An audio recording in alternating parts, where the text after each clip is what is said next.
उगते सुरुजवाया जोर भैल हो, पंडित हवन करावा बड़ी देर भैल हो।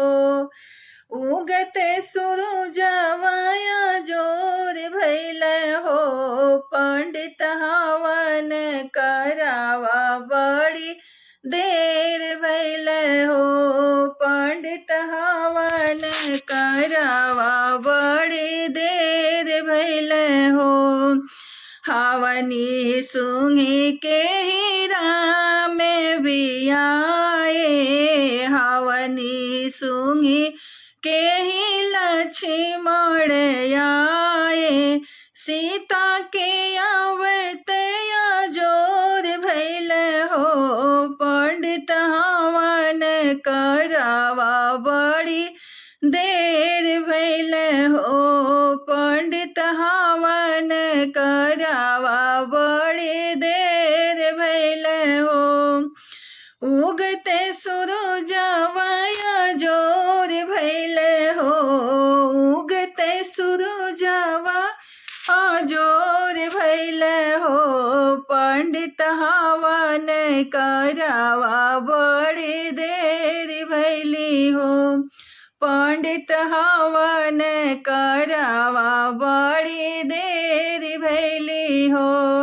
हवन ही सुंगी के ही कृष्ण जी आए, हवन ही सुंगी के ही दाऊ जी आए, राधा के आवते जोर भैल हो, पंडित हवन करावा बड़ी देर भैल हो, पंडित हवन करावा बड़ी देर भैल हो।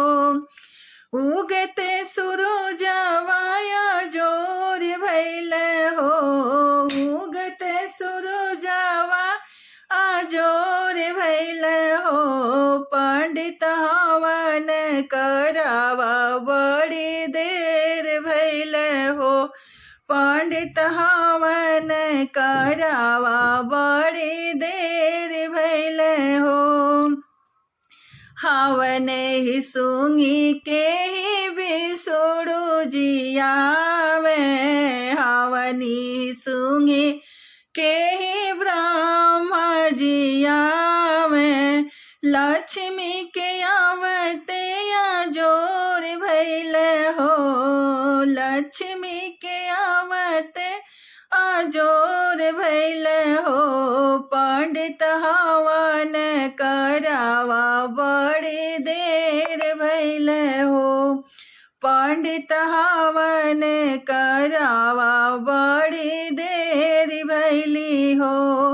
उगते सुरुजवाया जोर भैल हो, उगते सुरुजवा जोर भैल हो, पंडित हवन करावा बड़ी देर भैल हो, पंडित हवन करावा बड़ी देर भैल हो।